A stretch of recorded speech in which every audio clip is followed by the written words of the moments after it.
অনেকের বিকাশে টাকা রয়েছে কিন্তু আমাদের টাকাটা প্রয়োজন রকেটে। সেই টাকাটা আমরা বিকাশ থেকে কিভাবে রকেটে ট্রান্সফার করতে হয় এটা পারি না। এবং অনেক ক্ষেত্রে দেখা যায় রকেটে টাকা আছে, টাকা প্রয়োজন বিকাশে, সেটা আমরা নিতে পারি না। বন্ধুরা, আমি আজকে আপনাদের শেখাবো কিভাবে রকেট থেকে বিকাশে এবং বিকাশ থেকে রকেটে টাকা খুব সহজে ট্রান্সফার করা যায়। চলুন আমি আজকে আপনাদের শেখাই খুব সহজে কিভাবে রকেট থেকে বিকাশে, বিকাশ থেকে রকেটে টাকা ট্রান্সফার করতে হয়। তো প্রথমে আমরা বিকাশে কিভাবে টাকা ট্রান্সফার করতে হয় সেটার জন্য বিকাশ অ্যাপসে ঢুকলাম এবং বিকাশ অ্যাপসে ঢোকার পরে আমরা প্রথমেই বিনিময় অ্যাকাউন্ট খুলতে হবে। বিনিময় অ্যাকাউন্ট খোলার জন্য প্রথমে বিনিময় লেখাটা খুঁজে বের করবেন। একটু স্ক্রল করলে কিন্তু বিনিময় লেখাটা পাওয়া যাবে। একটু নিচের দিকে যাবেন, এই যে বিনিময়। তো বিনিময়ে প্রথমে ক্লিক করতে হবে এবং বিনিময় অ্যাকাউন্ট এখান থেকে খুলতে হবে। তার জন্য প্রথমে বিনিময়ে ক্লিক করবেন এবং ক্লিক করার পরে এখানে রেজিস্টার নাও এখানে ক্লিক করতে হবে। এরপর নিজের ইনফরমেশনগুলো সঠিকভাবে দিয়ে দিবেন। নিজের ইমেল অ্যাড্রেস, ইউজার আইডি এবং নিজের নিকনেম চাইলে এখানে দিতে পারেন। তো এগুলো আমি সঠিকভাবে ফিল আপ করতেছি, আপনারা আপনাদের মতো করে ফিল আপ করে নেবেন। আর অবশ্যই একটু মনোযোগ সহকারে দেখবেন। সেই সাথে আমি একটু সংক্ষেপে করার চেষ্টা করতেছি যেন ভিডিওটা সংক্ষিপ্ত হয়। আপনারা কোথাও যদি বুঝতে না পারেন, সমস্যা হয়, অবশ্যই আমাকে জানাবেন, আমি সমাধান করে দেওয়ার চেষ্টা করব। আমি এখন কনফার্মে ক্লিক করব। এরপর 6 ডিজিটের একটা পিন নাম্বার দিতে হবে। আপনি আপনার মতো করে একটা পিন নাম্বার দিবেন এবং এই ইনফরমেশনগুলো খাতায় অবশ্যই লিখে রাখবেন বা স্ক্রিনশট দিয়ে রাখবেন। এখন সাবমিট করব। এরপর গো ব্যাক বিকাশ সময় আমাদের বিকাশে বিনিময় অ্যাকাউন্ট হয়েছে। আমি এখন রকেটে বিনিময় অ্যাকাউন্ট খুলব। তার জন্য রকেটে লগ ইন করার পর বিনিময়ে ক্লিক করতে হবে। এরপর এখানে একটু লোডিং হতে পারে। এরপর নিজের ইনফরমেশনগুলো সঠিকভাবে দিয়ে দিবেন, যেভাবে আমরা বিকাশে দিয়েছি। নিজের ইমেল অ্যাড্রেস, নাম, ডেট অফ বার্থ এবং এই অপশনগুলো অবশ্যই ইয়েস করে দিবেন। এরপর সাবমিটে ক্লিক করবেন। এরপর বিনিময় পিন দিতে হবে। এটা কিন্তু রকেট পিন না, এটা বিনিময়ের জন্য যেটা আপনার অ্যাকাউন্ট হচ্ছে। এরপর সাবমিট করতে হবে।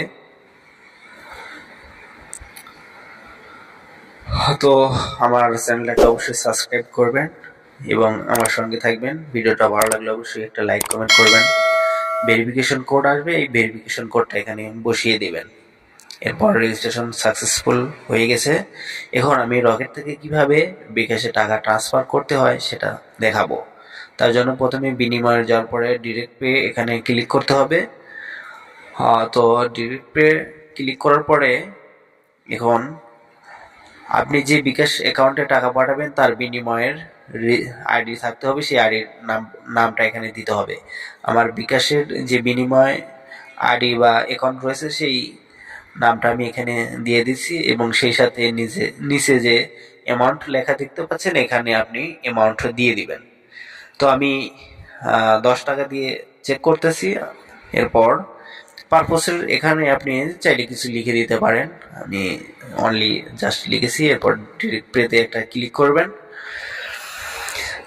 তো এরপরে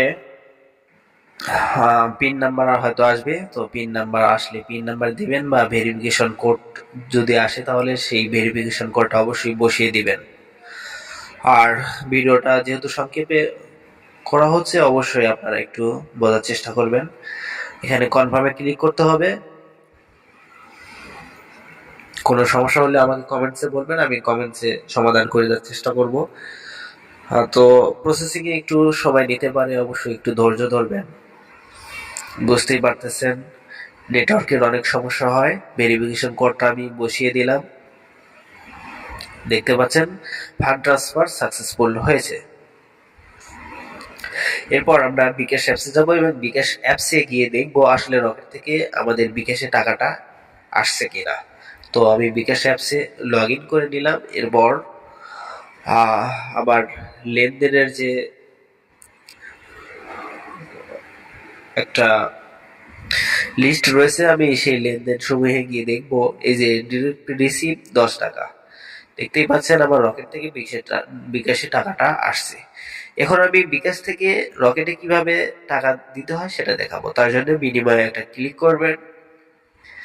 এরপর সেম প্রসেস ডিরেক্ট পে এখানে ক্লিক করতে হবে। এরপর ইন্টারিয়র অ্যামাউন্ট, এখানে অ্যামাউন্ট নাম্বার দিতে হবে। Same to same receiver user ID, অর্থাৎ যার অ্যাকাউন্টে আপনি টাকা দিবেন তার অবশ্যই আইডি নাম্বার এখানে দিতে হবে। আর আইডি নাম্বারটা কিন্তু বিকাশ আইডি আইডি নয়, এটা হলো বিনিময় আইডি। এটা অবশ্যই খেয়াল রাখবেন, বিনিময় আইডি দিতে হবে। হ্যাঁ, এরপর পারপোজ এখানে অবশ্যই আপনি নিজের মতো করে লিখতে পারেন কিছু। ফান্ড ট্রান্সফার চাইলে দিতে পারেন, না দিলেও সমস্যা নেই। এরপর প্রসেসে ক্লিক করতে হবে। আমার চ্যানেলটাকে অবশ্যই কিন্তু সাবস্ক্রাইব করবেন। এরপর ইন্টার বিকাশ পিন, এখানে বিকাশ পিন দিতে হবে।